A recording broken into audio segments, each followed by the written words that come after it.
Glória a Deus. Queridos irmãos, recebam todos a paz do Senhor Jesus. A paz do Senhor Jesus, meus irmãos.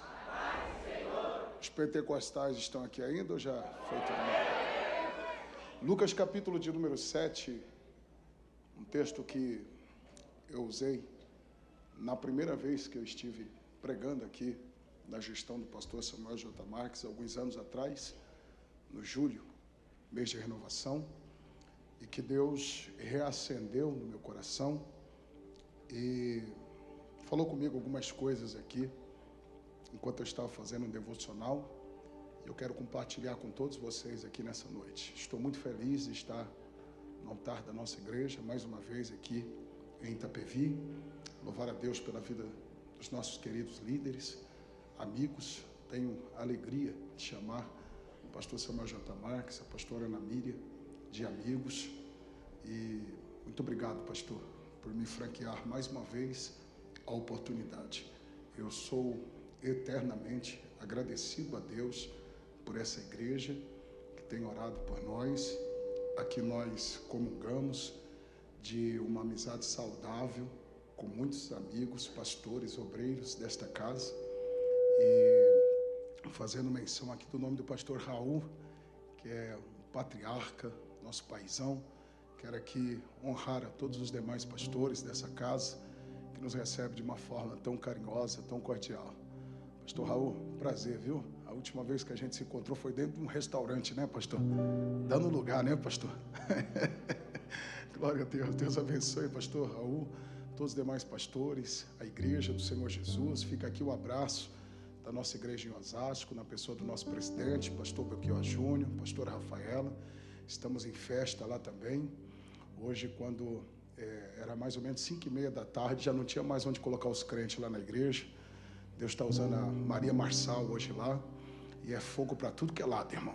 Braz, em Chamas, Itapevi, Osasco, todas as igrejas nossas que estão realizando o janeiro profético. Em vários lugares do Brasil, Nordeste, exterior, aonde está acontecendo o janeiro profético, Satanás está ficando pequeno para ele. Viveremos um ano de festa e avivamento. Quem toma posse disso, dá um glória a Deus bem alto. Lucas capítulo 7, do verso de número 12 ao verso de número 15.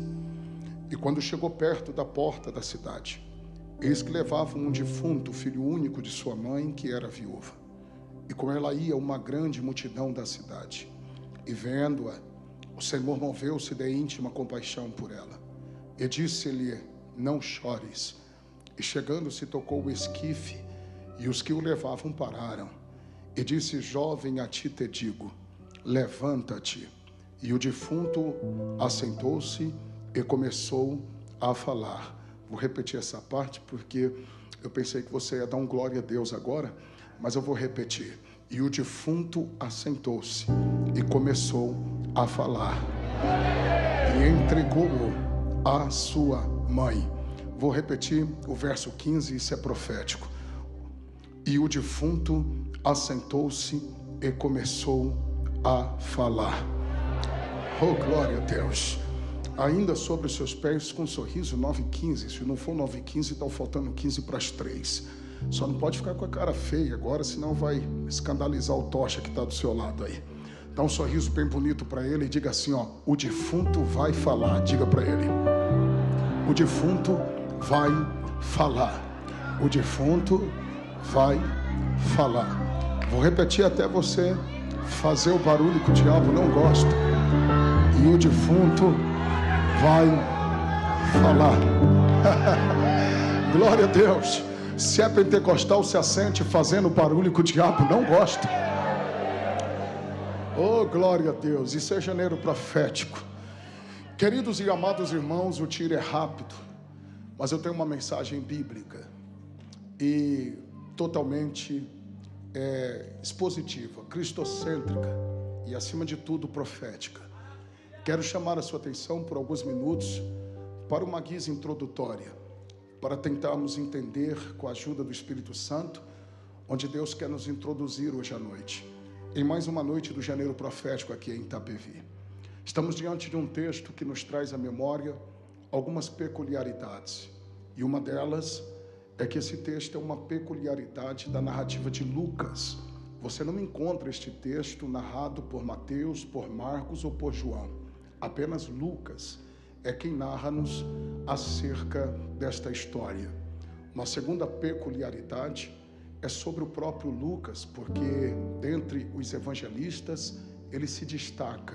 Ele é grego, escreve aos gregos, e os gregos não engoliam qualquer coisa. Logo, dos evangelistas, Lucas é o mais detalhista.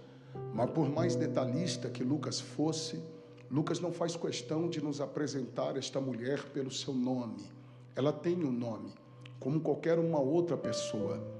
Mas observe que a forma que Lucas tem para apresentar a nós esta mulher é por uma marca que ela carrega.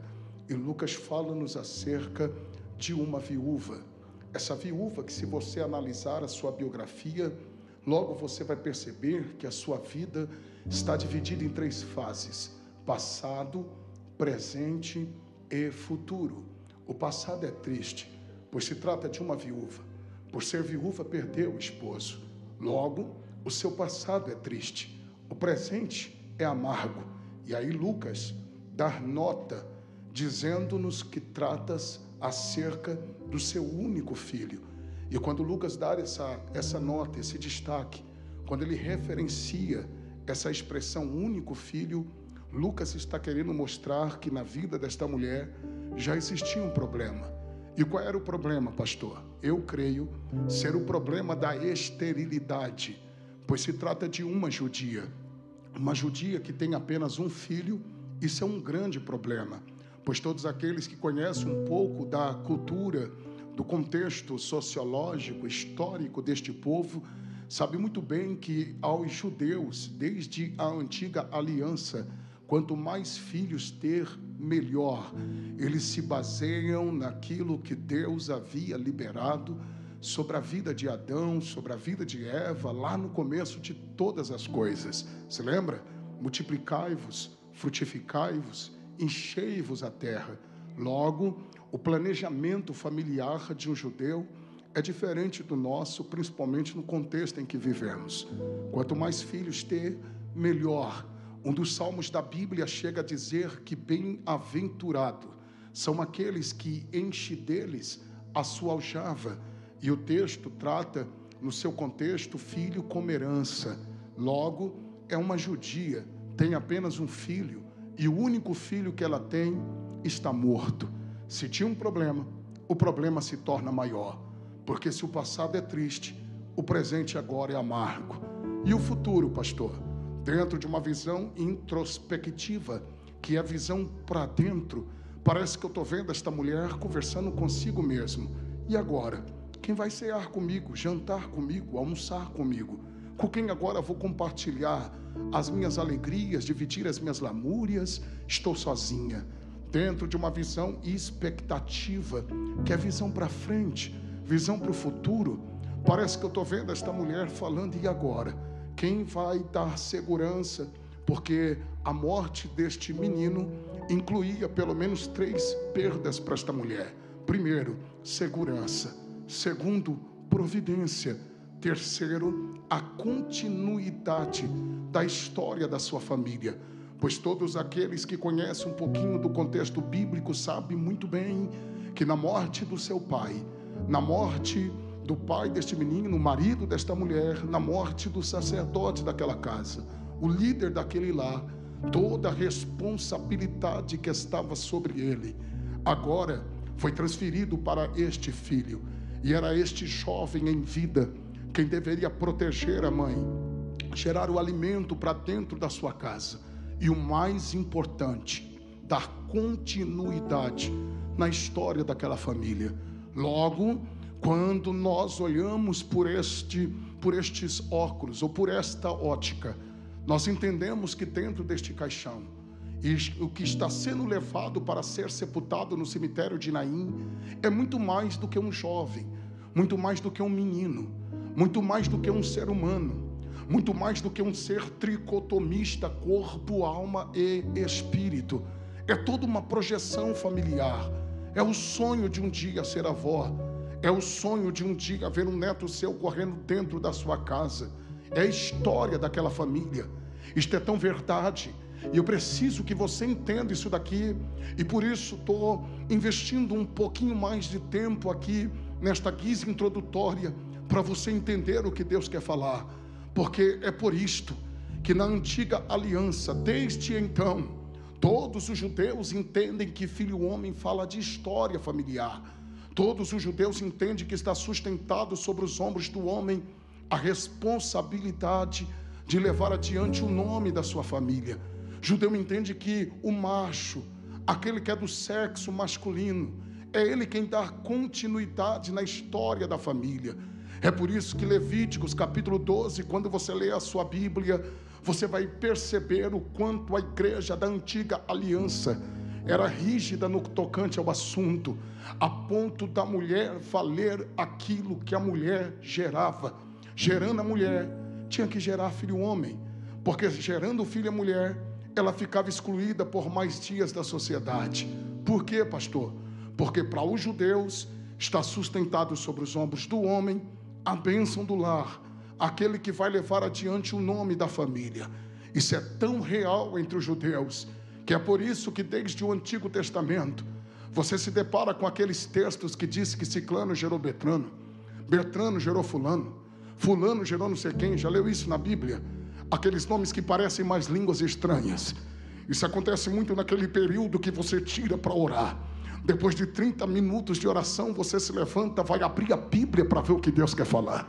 Aí sai naquelas páginas dizendo que não sei quem gerou não sei quem, não sei quem gerou não sei quem. E aí você diz: Deus não quer falar comigo. É porque nós não entendemos que quem escreveu a Bíblia foi judeu. Judeu gosta de história. Judeu entende que Deus é um Deus de história. E de fato é, porque quando você vê na Bíblia Deus de Abraão, Deus de Isaac, Deus de Jacó, isso é Deus de história. É por isso que na nova aliança, quando Jesus foi introduzido no cenário do Novo Testamento, ele não foi bem-vindo, porque todo mundo queria saber quem é ele, de onde ele veio, de qual família ele pertence, quem é que está por trás dele, porque é história. É por isso que dentre os evangelistas, Mateus se utiliza do método diferente dos demais evangelistas, porque todos os evangelistas que escreveu o evangelho, escreveu para um povo específico dentro do seu contexto e com uma proposta específica. Marcos escreve aos Romanos e escreve com a proposta de apresentar o Cristo como o servo, aquele que veio para resgatar aqueles que estavam perdidos. É o evangelho da ação. Lucas, por sua vez, escreve aos gregos e tem a proposta de apresentar Cristo como o Filho do Homem, o homem perfeito. João, por sua vez, tem uma teologia mais ampla e tem a proposta de alcançar todas as igrejas de todos os tempos, e é por isso que ele começa o evangelho de uma forma mais profunda do que os demais, falando acerca do verbo que estava com Deus, que se fez carne, que habitou entre nós. Mateus, por sua vez, escreve aos judeus e escreve com a proposta de apresentar Cristo como o verdadeiro rei, o Messias, e é por isso que ele abre o evangelho falando acerca da genealogia do Cristo. Genealogia ali é história. É como Mateus está primeiro construindo uma plataforma para apresentar o Cristo e deixar claro a todos os judeus que gostava dessas coisas, que entendia isto como história, que o Jesus que está chegando agora, mas não é fruto do acaso, não é fruto da mente de alguém, até porque antes de chegar já tinha uma história. É por isso que do verso 1 ao verso 17 ele levanta a plataforma para apresentar o nascimento do Cristo no verso 18.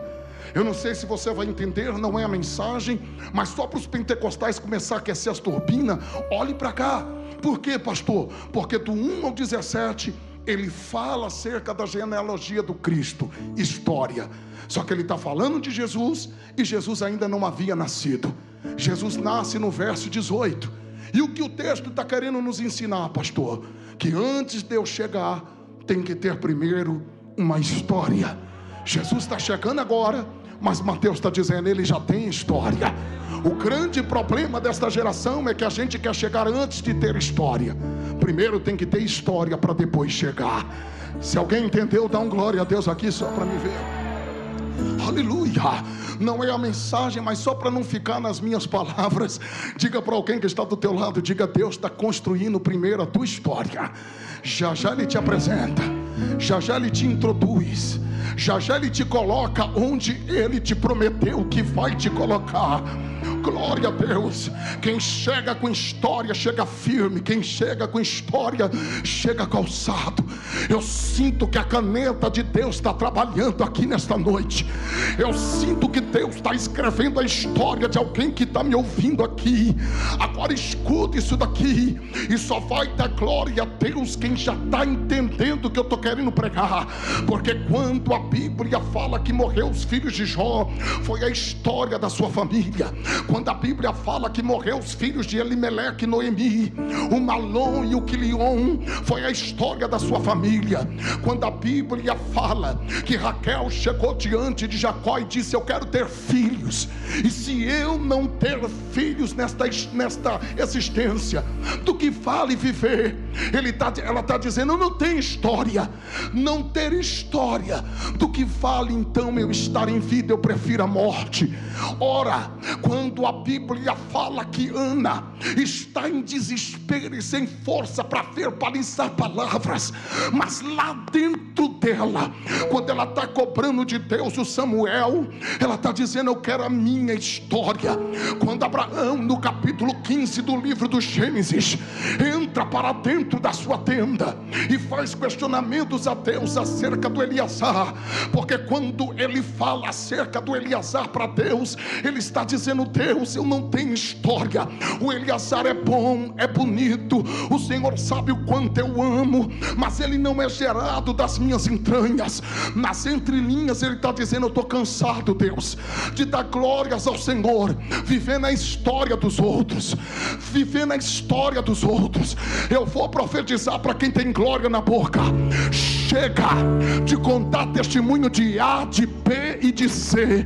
Deus está dizendo que este ano de 2023 você vai contar o teu testemunho, você vai contar a tua história. Alguém está de mão levantada dando glória? Oh, glória a Deus. Segura para você entender. Eu não vou fazer rodeio, eu não vim pregar, dar aula de grego, não vim dar aula de hebraica, até porque eu não estou pregando para judeu, estou pregando para brasileiro que não via a hora de chegar nesse culto, ouvir a voz de Deus. Então deixa eu liberar a palavra. Por quê, pastor? O que está dentro deste caixão é a história daquela mulher, e é isso que o diabo quer fazer: sepultar história, enterrar história, destruir história e envergonhar história. Mas eu sou profeta de Deus para a tua vida aqui hoje. E qual é a palavra, pastor? A tua história Satanás não vai sepultar. A tua história o diabo não vai enterrar. Quem acredita nisso, levante a mão e abra a boca para adorar. Oh, meu Deus. Pega na mão de alguém, porque a noite é profética. Janeiro profético é diferente de qualquer um outro culto. O ambiente é profético. Pega na mão de alguém que está do teu lado, chacoalha a mão dele. Se ele não falar nada, chuta a canela dele, pisa no dedão dele. Só não pode ficar de boca fechada. Por quê, pastor? O diabo não vai acabar com aquilo que Deus começou, porque o Deus que começou uma boa obra, ele não trabalha pela metade, ele vai completar. Só quem quer abre a boca para adorar. Está aqui.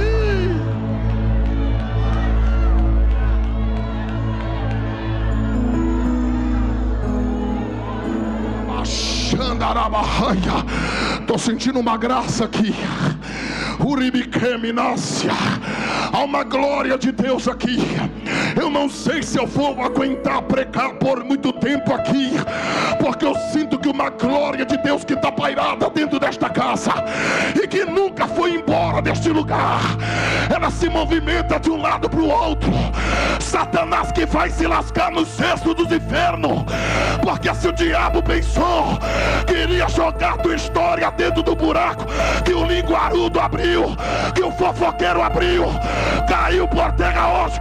Vai cair cavalo, vai cair cavaleiro, porque Deus escreveu a tua história.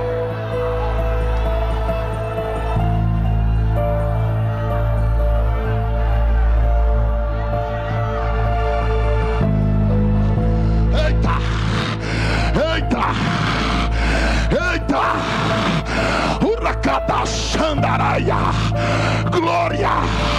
Eu estava pregando no Braz, na nossa igreja mãe, dia 1 de janeiro, e enquanto eu estava pregando por 20 minutos, Deus disse: André, este ano eu vou te dar um negócio diferente. Vai ser difícil concluir sermão, porque é tempo de salvação de almas, batismo com o Espírito Santo. Vou trocar disquete da cabeça de quem prega, vou enrolar a língua de quem pega o microfone para falar. É tempo de eu falar com a minha igreja do jeito que eu quero, do jeito que eu quero.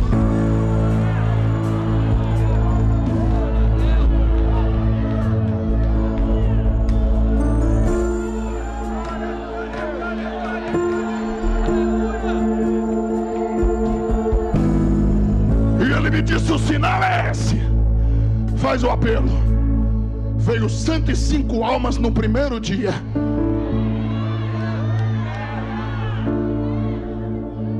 Então eu não estou nem um pouco preocupado em concluir o que eu projetei, porque eu estou sentindo uma unção profética aqui. Eu só quero que você perceba uma coisa. O que, pastor? Que não é a primeira vez que ela está passando por aquele caminho. Não, pastor, não. Porque se ela é viúva, ela já tinha passado por lá, já tinha chorado lá, já tinha sentido a dor da perda lá. Quanto tempo fazia, pastor? Não sei. Onde a Bíblia se silencia não há mais voz. Eu sei que ela é viúva, ela já tinha passado. Uma vez mais, lá vai ela. Só vai entender isso daqui quem tem sensibilidade, porque parece que eu posso ver ela carregando a alça de mais um caixão, chorando lá de novo, sentindo a dor da perda lá de novo. E aí, pastor? E aí que dentro dela, quem sabe é o clamor de muitas pessoas que estão me ouvindo aqui agora. De novo, de novo. Eu até me preparei para outras, mas de novo. Eu até me armei para outras, mas de novo.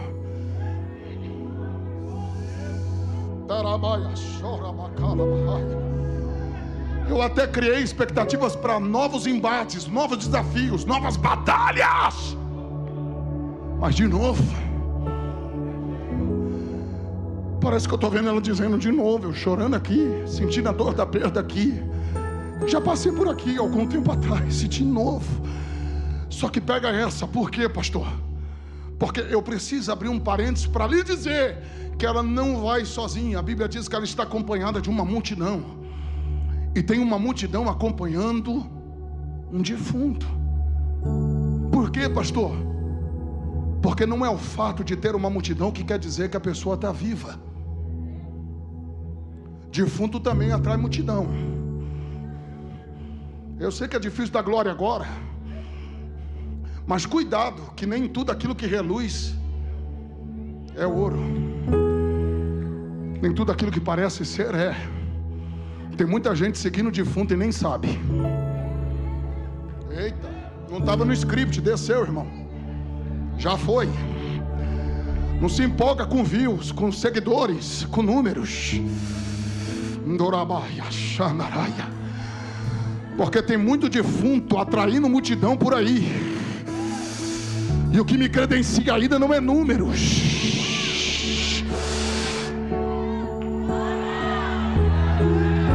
O que me credencia ainda é graça de Deus na vida. É joelho no chão, é boca no pó, é poder de Deus. Só que pega essa, por quê? Porque tem 3 grupos distintos aqui no meio desta multidão. Número 1, as carpideiras. Quem eram elas, pastor? Se vestiam de preto. No ambiente fúnebre, tinha que pegar a terra do chão, jogar no alto da cabeça, tinham que dar gritos agudos. Tinham que fazer toda uma encenação e ganhavam para fazer aquilo. Por quê, pastor? Porque era combinado um valor entre elas e a família do defunto, e quando o menino fosse sepultado, o dinheiro vinha para as mãos dela. Pastor, simplifica. Tem gente querendo lucrar em cima da tua prova. Tem gente querendo lucrar em cima da tua perda. O segundo grupo é formado pelos flautistas que tocavam músicas melancólicas, não ungida, como o irmão está cooperando com o meu trabalho aqui, tocando teclado. Eram músicas melancólicas porque a cultura dos judeus pregava que um ambiente fúnebre sem lágrimas era um ambiente falido, ou era um fúnebre falido. E aí, pastor? E aí que tinha que tocar músicas melancólicas. No mínimo, tinha um flautista ou 2 flautistas ali, por mais pobre que fosse a família judaica aqui. Mas tinha alguém lá que da mesma forma estavam ganhando para fazer aquilo. Pastor, não estou entendendo. Segura e prepara o pulmão para dar glória agora, porque o terceiro grupo é formado pelos coveiros. E quem conhece de Bíblia sabe que principalmente nas páginas do Novo Testamento, nos dias do Novo Testamento, coveiro não tinha salário fixo. Como é que coveiro ganhava, pastor? Por sepultamento. Alguém gritou, meu Deus, porque entendeu. Bastava morrer alguém. Você ia ver coveiro trabalhar feliz, Gersinho. Me perdoe a simplicidade, mas parece que eu estou vendo dentro de uma conjectura. Os coveiros trabalhando, abrindo a cova, veloz. Alguém se aproxima e pergunta, por que vocês estão trabalhando tão felizes hoje? Não está sabendo não? Morreu um menino dentro de Naim. Por aquilo que a gente sabe, já está a caminho para ser sepultado. E eu não sei se vai mexer com você aí agora, mas me confrontou aqui dentro. Por quê, pastor? Gerou temor. Tinha hora marcada para o sepultamento. Tinha hora marcada para o sepultamento. Eu vou repetir isso daqui. Tinha hora marcada para o sepultamento. Mas avisa os coveiros espiritual que o dono da vida está em Itapevi. Ele é placanto, remaia. Bate na mão de 2 ou 3 pessoas e se ele está vivo vai dar choque aí agora. Se ele está morto você não vai sentir nada. Mas bate na mão de 2 pessoas e diga, vai ter milagre no velório. Não, você não profetizou, libera a palavra, diga, vai ter milagre no velório. Vai ter milagre no velório. Vai ter milagre no velório.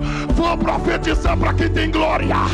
Se os coveiros espiritual estavam pensando que iria lucrar em cima da tua prova, vai falir, porque Jesus chegou. Jesus chegou.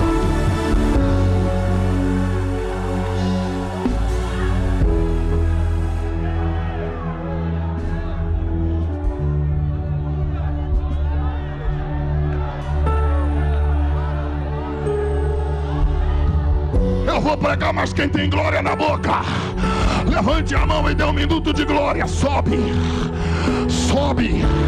Eu sei que os tostinhas já tá doido pra marchar. Um já deu Kung Fu ali. Os aviãozinhos de Jeová tá doido pra decolar. Quem tá morto fica com a boca fechada. Isso é janeiro profético.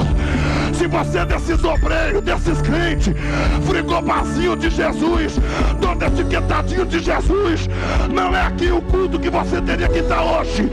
Porque aqui, Satanás, tem glória de Deus, tem poder de Deus, tem unção de Deus, tem palavra de Deus.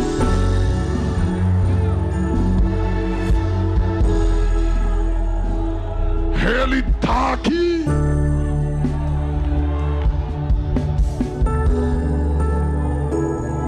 E aí, pastor? E aí? Que ao mesmo tempo que essa mulher está no meio de uma multidão, ela está sozinha. Por quê, pastor? Porque ninguém está nem aí com ela. Inclusive, quando o menino for sepultado, cada um ia para sua casa. E ela, pastor? Se não tivesse um parente remidor, nem direito de voltar para sua própria casa ela teria. Quem conhece sabe do que eu estou falando. De duas sobraria uma para ela, ou ela se tornaria uma meretriz, ou ela se tornaria uma mendiga. Isto para o seu próprio sustento. Só vai pegar isso daqui quem está ligado. E se não der glória a Deus, agora está afastado da igreja. Por quê, pastor? Porque lá vai a viúva, lá vai as carpinteiras, lá vai os flautistas, lá vai a multidão, lá vai o defunto. Os coveiros estão trabalhando, mas lá vem Jesus.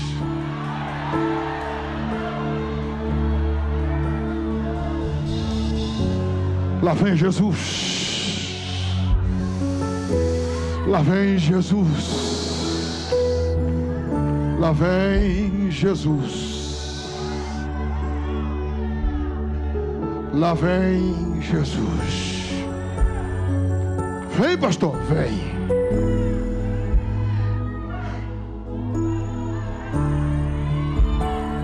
Oh, glória. E ele não vem sozinho. Ele também vem acompanhado de uma multidão. Mas tem dois grupos aqui. Tem, pastor? Tem. Por quê? Porque o texto diz, no verso de número 11, e muitos dos seus discípulos e uma grande multidão. Pastor, mas não é só um grupo? Não, é dois. Pastor, mas está todo mundo seguindo a Jesus. É por isso que parece que é só um, mas é dois. Porque o fato de todo mundo estar indo na direção que Jesus está indo, não quer dizer que todo mundo tem compromisso. Eu sei que vai apertar um pouco, mas eu tenho que falar. Por quê, pastor? Porque a multidão é uma coisa, discípulo é outra. E só para não ficar nas minhas palavras, o que distingue um grupo do outro é só isso daqui, ó. Multidão consome. Discípulo tem compromisso. Multidão está hoje. Se Deus não abrir a porta, ele não vem amanhã. Multidão está agora. Se não aconteceu o que ele deseja, ele não aparece mais. Hashtag vaza. Discípulo não, é independente de qualquer coisa, eu estou aqui. E eu nem vou me prolongar aqui, porque é outra matéria e aqui tem uma mensagem profunda. Só que eu preciso que você entenda, eu te trouxe até aqui para pregar só isso. Por quê, pastor? Porque o verso 11 diz que ele foi. Ele o quê? Não, grita, ele o quê? Você já percebeu que tem milagre que Jesus operou ficando? Mas tem milagre que Jesus operou indo. Só entendeu isso daqui quem está ligado. Por quê, pastor? Porque certa vez ele disse, está com sede, vem. Está com fome, vem. Está cansado, vem. Só que teve situações que ele operou indo. No caso aqui ele foi.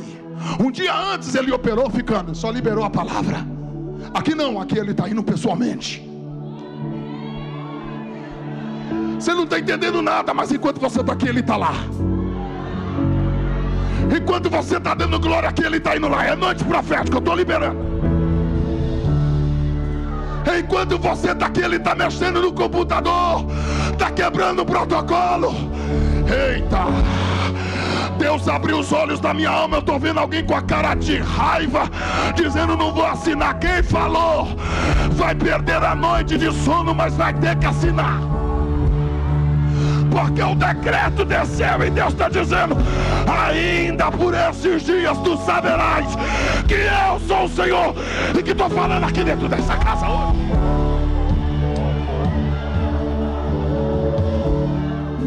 Libera. Ele foi.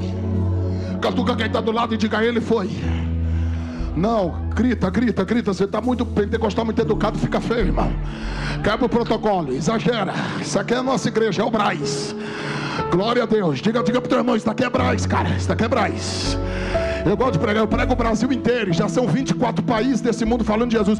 Mas eu amo pregar nas nossas igrejas. É bom demais. A gente já chega no altar e os pastores já dizem assim: ô vaso, dá lugar, vaso. Dá lugar. Quarta-feira eu estava pregando na minha igreja em Osasco, e um dos nossos pastores disse: André, deixa espumar pelo canto da boca. É a linguagem nossa aqui. Por quê, pastor? Porque aqui a gente é desprovido de vaidade. Aqui não é show, aqui não é programa de Raul Gil, aqui não é programa de The Voice Brasil, para ver quem tem mais talento, para ver quem... Aqui é dele, é por ele, é para ele. Ô glória! Se tem 2 canelas de fogo, eu sou o primeiro. Cadê o segundo? Dá um salto dessa cadeira aí e abre a boca para adorar. Abre a boca para adorar. Abre a boca. Estou pregando pra gente que estava a passos largos para a cova espiritual, e tudo que o diabo queria era te sepultar antes do janeiro de 2023 acabar. Só que Deus te trouxe aqui hoje para te dizer que tem um divisor de águas dentro dessa casa. E só vai entender isso daqui quem está ligado. Por quê, pastor? Porque a Bíblia diz que Jesus foi. Jesus foi. Você está aqui, Ele está indo. Você está adorando aqui, Ele está indo. Você está dando glória aqui, Ele está indo. A palavra está liberada. Jesus está trabalhando, Jesus está operando. Tá, pastor? Tá. Ele foi, e o texto diz que ele chegou. Aonde, pastor? Perto da porta da cidade. Eu encerro em 10 minutos, 5 minutos no máximo. Por quê, pastor? Porque ele chegou perto da porta da cidade. Eu estou fazendo essa introdução toda só para você entender isso. Por quê, pastor? Porque no meu devocional Deus falou comigo aqui. Sabe por quê, meu amigo? Porque de forma descritiva, registrado de forma descritiva, tem uma porta. Está aqui, a porta da cidade. Só que enquanto eu estava lendo isso daqui no Espírito, porque antes de pregar para você, Deus já falou comigo. Inclusive esses dias eu fui pregar numa igreja, tinha um espaço bem pequenininho assim, dentro do púlpito, e a luz estava acesa e só dava para o pregador, porque eles colocaram a cadeira do pregador bem de frente com aquilo. E aí eu fui confrontado, porque eu consegui ler o que estava escrito lá. Estava escrito mais ou menos assim, ó: pregador, se o que você vai falar para a gente, Deus não falou primeiro com você, não nos fale nada.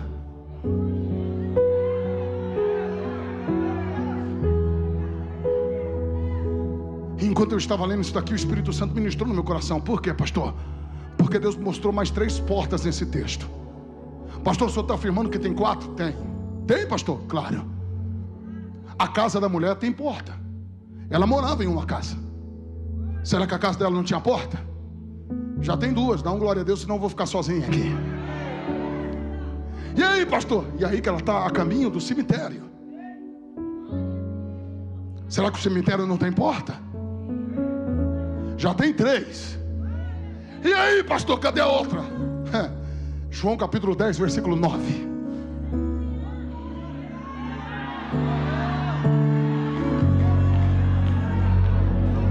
João capítulo 10, versículo 9. Foi ele quem disse: eu sou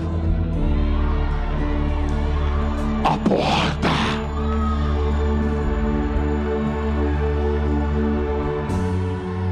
É pouco glória para a multidão que está aqui. Eu acho que vocês estão cansados da vigília que vocês tiveram aqui, que eu sei que a tampa da chaleira voou. Eu fui convidado para estar aqui também, mas eu já estava em outra vigília. E eu cheguei em casa quase 8 horas da manhã também. E estou aqui chamando Abacuque de Albuquerque. Mas eu sinto a glória de Deus aqui dentro desta casa. E eu estou liberando a palavra para quem crê. Por quê, pastor? Hoje é quantos dias do janeiro profético aqui? 7. É perfeição. É a amplitude. É a completude de Deus.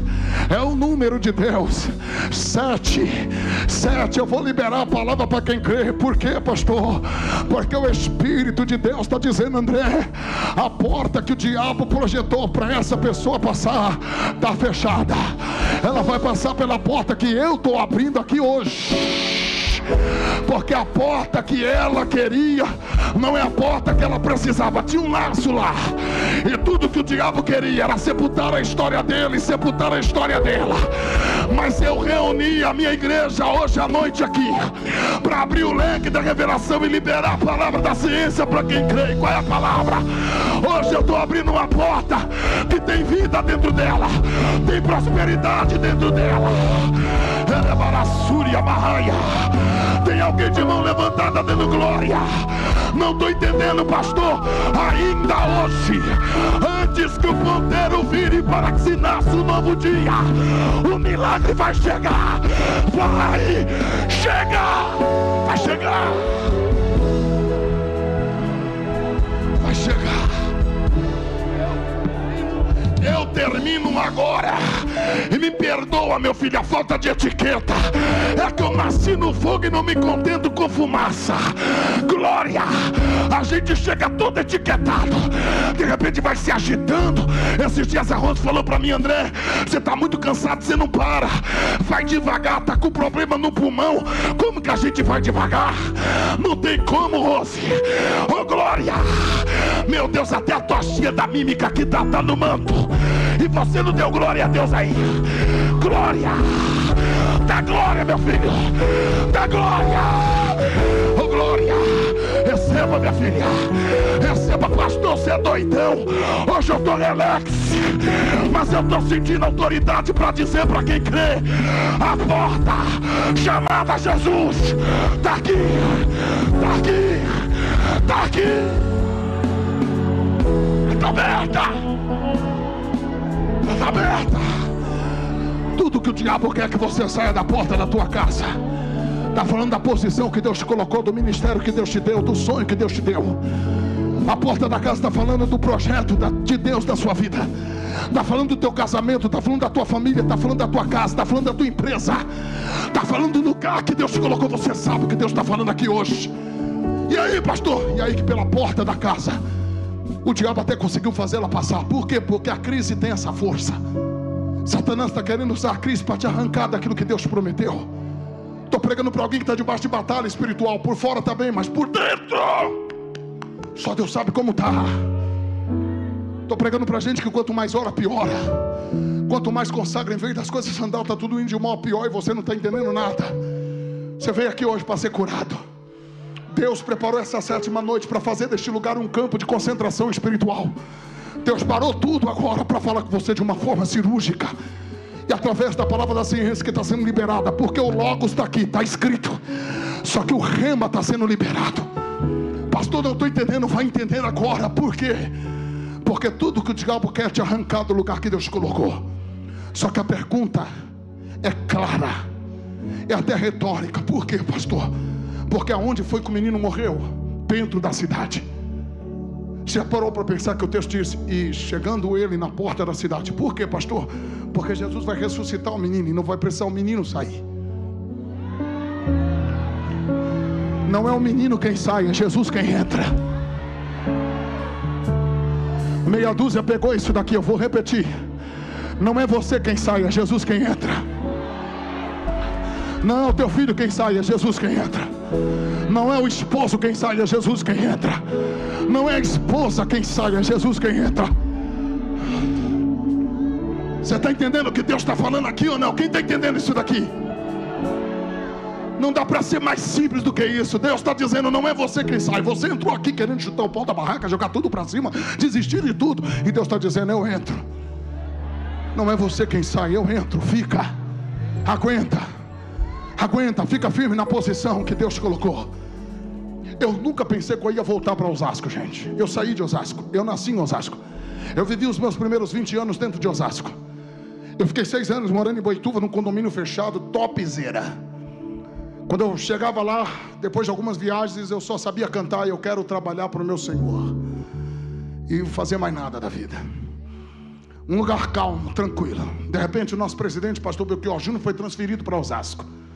E eu cooperava com ele em Americana. E o primeiro obreiro que ele chamou para voltar, ou para ir acompanhá-lo até Osasco, foi eu. E eu disse: pastor, eu não tinha colocado isso na agenda. Ele falou: mas está na agenda de Deus. Por quê, pastor? Porque dentro de Osasco eu dormi na rua. Eu e a minha esposa dormimos por não ter casa para morar. Chegamos a dormir dentro de velório, dentro de pronto-socorro, no Jardim Santo Antônio, em Osasco. E alguns irmãos aqui conhecem um pouquinho da nossa história. Em Osasco, quando eu prego hoje, os meus irmãos em Cristo Jesus, que conhecem um pouco da nossa história, se emocionam com a gente. Eu estava pregando quarta-feira, e quando eu terminei de pregar na nossa igreja, quando eu entrei dentro do carro, comecei a chorar, e a Rose perguntou por quê, e a gente começou a chorar junto, porque a gente começou a se lembrar de algumas coisas que a gente já passou ali. Quando foi o ano passado, ou o ano retrasado, dezembro, dia 18, eu estava pregando na Assembleia de Deus em Abreu e Lima. 2 cultos poderosos, à tarde e à noite, num grande congresso de adolescentes e jovens do estado ali. E quando eu terminei de pregar no segundo culto, eu estava feliz demais no hotel, se alegrando com a minha esposa, porque Jesus naquela tarde, naquela noite, batizou 104 adolescentes com o Espírito Santo. De repente meu telefone tocou, e era o meu pastor me ligando, me parabenizando.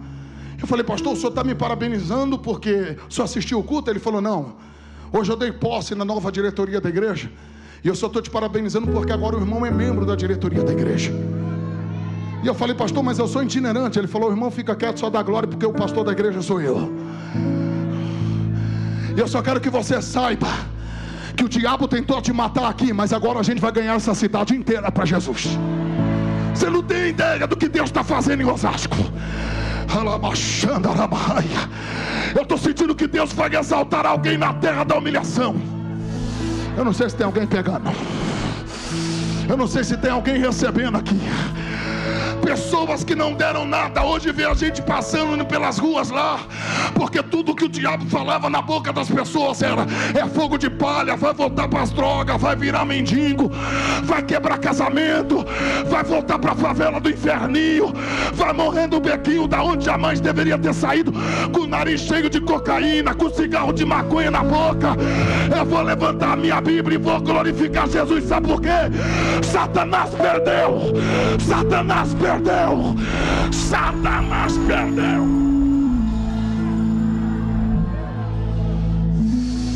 Pega na mão de alguém que está do teu lado e diga: fica. Não, você não falou, fala mais forte, diga: fica. Fica, porque aonde te quebraram, Deus vai te levantar. Fica, porque aonde te mataram, Deus vai te exaltar. Não dá para pregar mais, gente. Se coloca de pé dando glória a Deus aqui. Fica. Fica, porque o diabo está fazendo de tudo para você sair, mas Deus está dizendo: fica. Quem está entendendo o que Deus está falando aqui? Quem está entendendo? Quem está entendendo? Quem está entendendo? Leia o texto e procure essa mulher e encontre ela orando. Você não vai encontrar. Procure ela jejuando. Você não vai encontrar. Você vai ver ela chorando. Você vai ver ela fazendo o quê? Você vai ver ela fazendo o quê? Você nunca parou para pensar que o caso dessa mulher, ela não fez como as irmãs de Lázaro, não mandou ninguém buscar Jesus. Não foi como a filha de Jairo, que o Jairo foi no culto onde Jesus estava pregando e foi buscar Jesus num culto para levar Jesus dentro da sua casa e resolver o seu problema. Pode ler o texto, ela não manda ninguém, não tem um mensageiro. Jesus simplesmente foi, e foi porque quis, porque isso é graça.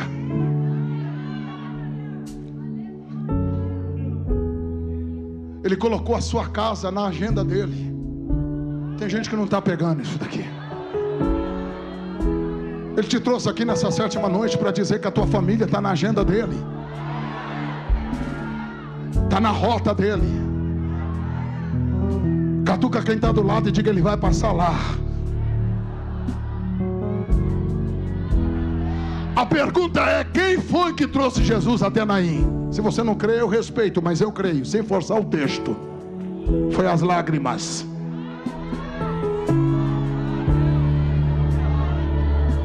Quando não der para orar, chora. Quando não der para falar nada, chora. Porque as lágrimas estão mapeando o caminho e vai trazer Jesus até a tua Naim. Eu profetizo, pastor Tiago, e é Bíblia. Vai acontecer exatamente isso daqui, ó. Pega essa. Por quê, pastor? Porque a pergunta é: por que Jesus não ressuscitou esse menino como fez com Lázaro dentro do sepulcro?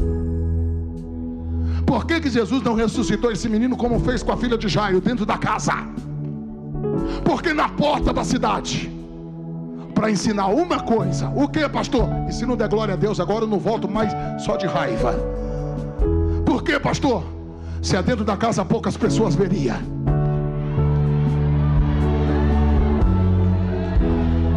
Se é no cemitério, poucas pessoas veriam. É na porta da cidade. Por quê, pastor? Onde se aglomerava o maior número de pessoas. O que eu estou tentando te falar é que Deus está preparando um cenário para te honrar publicamente. Porque o linguarudo vai ver, o fofoqueiro vai ver, quem não acreditou vai ver, quem não deu nada vai ter que saber que quem escreveu a tua história foi Deus. Se tem uma coisa que aquela mulher vivia dentro de Naim, era discriminação. Por quê, pastor? Viúva, está levando o menino para ser enterrado, só pode ser maldição esse negócio. Deus está dizendo, eu estou preparando um ambiente para que toda a cidade saiba que eu escrevi a tua história. Oh meu Deus do céu, não dá mais para pregar, mas pega na mão de alguém que está do teu lado agora. Pega na mão dele. E cuidado que pentecostal dá choque. Cuidado que quem é do manto dá choque. Oh glória.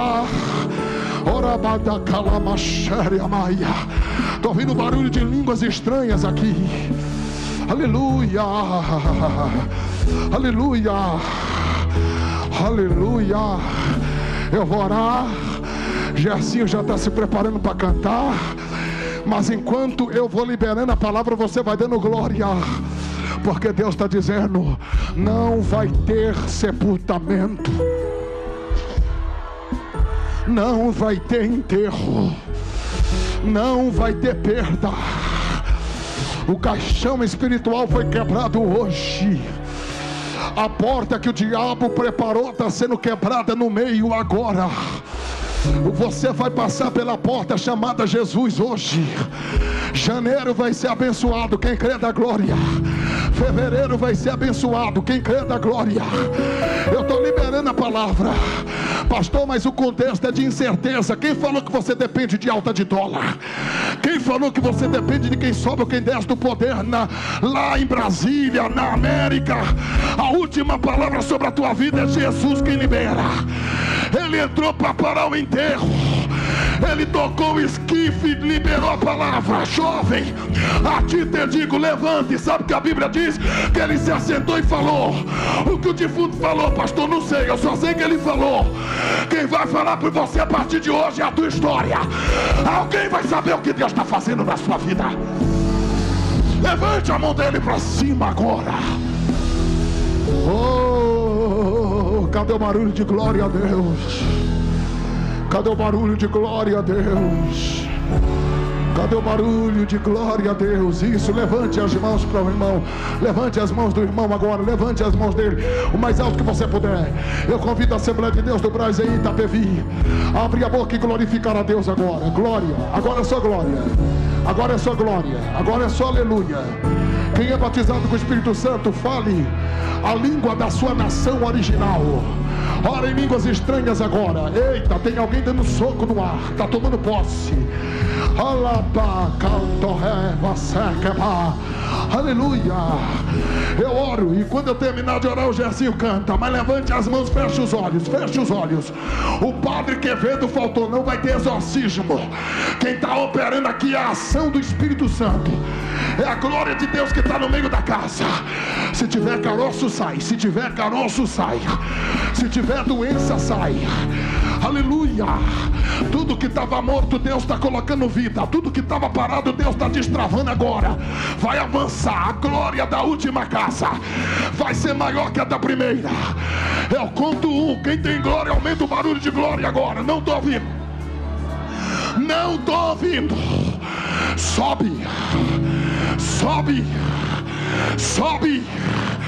Eu conto 2. Fale línguas estranhas agora. Eu conto 3. Abraça quem está do teu lado e não solte ele por 2 minutos pelo menos. Deixa ele sentir o que você está sentindo. Enquanto ele canta, você adora. Pode pegar.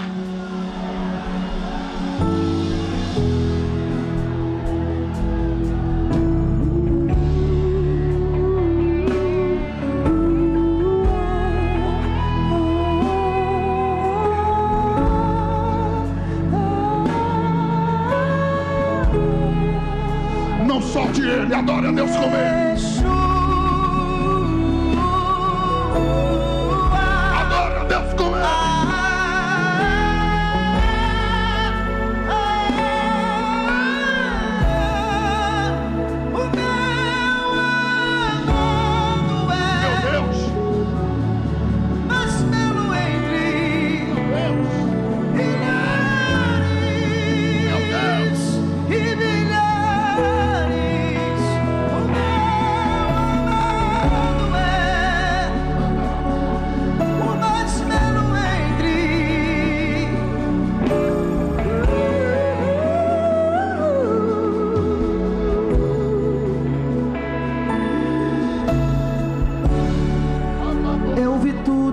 Você passou. Olha aí.